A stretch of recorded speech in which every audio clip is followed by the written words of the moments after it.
2024 সালের জুলাই আগস্টে শেখ হাসিনার বিরুদ্ধে যে আন্দোলন ছিল, বৈষম্য বিরোধী ছাত্র আন্দোলনের ব্যানারে যে কোটা সংস্কার করতে হবে, কোটা বাতিল করতে হবে, এই আন্দোলনের প্রেক্ষিতে শেখ হাসিনার বক্তব্য ছিল যে আমি প্রধানমন্ত্রী হিসাবে 2018 সালে কোটা তো আমি বাতিল করে দিয়েছি, ফলে ছাত্র যে দাবি, এই দাবিটা তো আমি মেনে নিয়েছি 2018 সালে, তাহলে আবার নতুন করে কিসের আন্দোলন? যারা কোর্টে মামলা করেছে, যে কেউ কোর্টে মামলা করতে পারে, সেখানে সরকারের পক্ষ থেকে তো তাদের মামলাকে সমর্থন করিনি। সরকারের পক্ষ থেকে অ্যাটর্নি জেনারেল অফিস কোর্টে বলেছে যেটা পলিসি ডিসিশন, সরকারের সিদ্ধান্ত, সরকার কোটা বাতিল করেছে, এই বাতিলটা বহাল থাকা উচিত। তারপরও শেখ হাসিনার বিরুদ্ধে আন্দোলন। শেখ হাসিনা তার হাইকোর্টকে গলা টিপে ধরে অর্ডার দিতে পারেন না। তখন শেখ হাসিনা একাধিকবার তার বক্তব্যে বলেছেন যে আমি কোটার পক্ষে নই, তারপরও কেন আমার বিরুদ্ধে কেন আন্দোলন?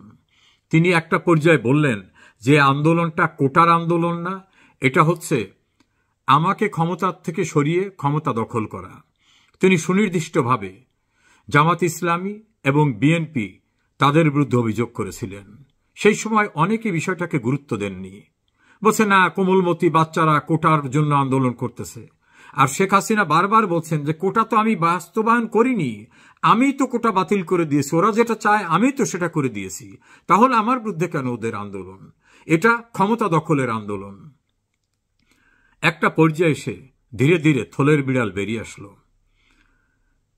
বিএনপি নেতা ডাক্তার শান্তনু, উনি জেলখানা থাকা অবস্থায় জামাতের নায়েবে আমির ওনাকে বলেছিলেন যে এই যে ছাত্র আন্দোলনের নেতা মোহাম্মদ নাহিদ ইসলাম, তাকে চেনে কিনা? ডাক্তার শান্তন বলছেন যে না, আমি চিনি না। বলো ভালো ছেলে, ও আমাদের ছেলে, আমরা গ্রোন আপ করেছি, অর্থাৎ জামাতের তৈরি ওই ছেলে। এখন যে এনসিপির সভাপতি, জামাতের নায়েবে আমির বলতেছেন, ডাক্তার তাহের বলতেছেন যে আমাদের তৈরি, আমাদের অর্থাৎ ওনাদেরই। আবার তিনি আর একটা মিডিয়া ইন্টারভিউ দিয়ে বলছেন যে জুলাই আগস্টের আন্দোলন আমরাই করেছি, আমরা বলতে জামাত। কিন্তু আমরা যে শিবিরের মাধ্যমে করছি, অর্থাৎ জামাত যে ছাত্র শিবিরের মাধ্যমে করছে, এটা ফাঁস হয়ে গেলে অনেকে রিজার্ভেশন থাকবে। যারা বাম রাজনীতি করে বা জামাতের নেতৃত্বের কোনো আন্দোলনের সঙ্গে থাকতে চায় না, তারা নানাভাবে এটাকে নেগেটিভ দৃষ্টিতে দেখবে। এই জন্য আমরা আমাদেরই তৈরি করা, অর্থাৎ যে নাহিদ ইসলাম, যার কথা উনি জেলে বসে বলছেন যে আমাদেরই তৈরি, তাদের মাধ্যমে করেছেন। সম্প্রতি একটা গণমাধ্যমে তিনি ইন্টারভিউ দিয়ে এই কথাটাকে স্বীকার করেছেন যে আমাদেরই আন্দোলন ছিল। তাহলে শেখ হাসিনা যে অভিযোগটা করেছিলেন সেটাই যে যথার্থ ছিল, জামাত সেটা স্বীকার করল। অনেকে সেদিন না বুঝলেও এখন বাস্তবতা, শেখ হাসিনার অভিযোগ সত্য ছিল, তার দূরদৃষ্টি যে সঠিক ছিল এটা জামাত স্বীকার করেছে। আসুন আমরা আব্দুল্লাহ মোহাম্মদ তাহেরের স্বীকারোক্তিটাকে একটু শুনি। এটার পিছনে যে আমরা ছিলাম এটা গোয়েন্দারা জানতো, সরকার জানতো, তো সেই কারণে আমাদেরকে ব্যান করে দিয়েছে, টিভিকে ব্যান করছে, আর কোনো দরকার তো করেনি। জামায়াতে ইসলামী দাবি করছে যে তারাই আন্দোলনের মূল ভূমিকায় ছিলেন। আমরা মৌলিক ভূমিকা পালন করেছি এবং খুবই সচেতন ছিলাম এটা যে জামাত শিবিরের একটা আন্দোলন এটার জন্য প্রকাশিত না হয়। আমরা চেয়েছি এটা একটা সার্বজনীন রূপ দেওয়ার জন্য। যখন এটা প্রকাশ হতো যেটা ছাত্র শিবিরের মাধ্যমে জামাতেরই আন্দোলনের নেতৃত্বে আছে, তখন অনেক লোকদেরই হয়তো বা এক ধরনের রিজার্ভেশন তৈরি হইতো, যেমন বামদের ভিতরে বা যারা জামাতকে পছন্দ করে না। সেই জন্য আমরা এই কৌশলটা নিয়েছিলাম যাতে সকল শ্রেণীর মানুষের পার্টিসিপেশন এটা এখানে নিশ্চিত।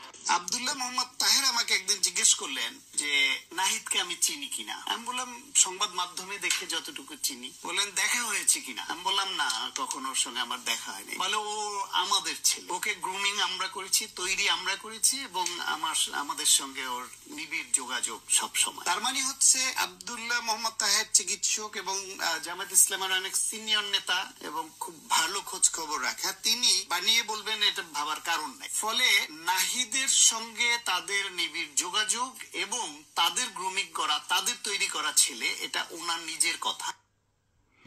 দর্শক, আপনাদের কাছে এখন বিষয়টা পরিষ্কার। এনসিপি নামক যে দলটি, এই দলের যে প্রধান মোহাম্মদ নাহিদ ইসলাম, তিনি জামাতেরই তৈরি, জামাতই তাকে বড় করেছে, অর্থাৎ জামাতের ডিসগাইজে অন্য দলে অন্য নাম এসে আছে।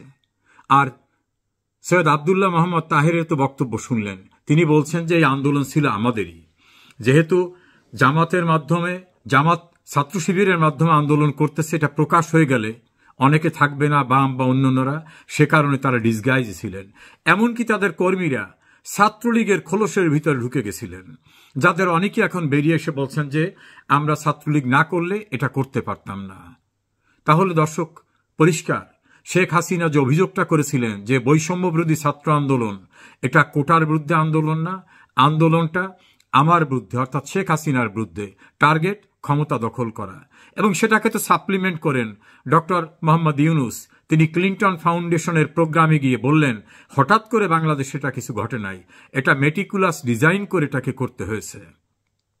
এবং তিনি এই ঘটনার অনুঘটক হিসাবে যাদেরকে ব্যবহার করেছেন তাদের একজনকে তো মঞ্চে নিয়েই বললেন এই হচ্ছে মাস্টার মাইন্ড, তিনি সেটাও পরিচয় করে দিলেন। আবার অন্যান্য যারা, তারা তো বিভিন্ন টেলিভিশনে বিভিন্ন জায়গায় স্বীকারোক্তি দিয়ে বললেন যে আমরা 15 বছর যাবৎ পরিকল্পনা করছি যে এই সরকারের বিরুদ্ধে আন্দোলন করব, সেজন্য আমরা পুলিশকে মেরেছি।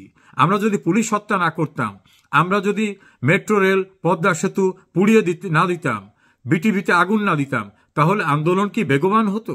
এবং বিএনপির এক নেতা তো আপনার স্বীকারই করলেন যে আমরা পুলিশকে হত্যা না করলে এই আন্দোলন কি বেগবান হতো।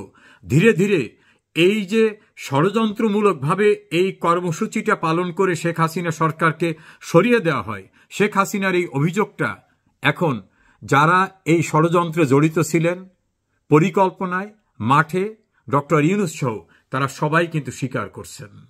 তাহলে কি বিষয়টা আমরা উপসংহারে উপনীত হই? শেখ হাসিনার সরকারকে উচ্ছেদ করার জন্য নাম ব্যবহার করেছিল কোটা বিরোধী আন্দোলন, আসলে লক্ষ্য ছিল শেখ হাসিনাকে উচ্ছেদ করা।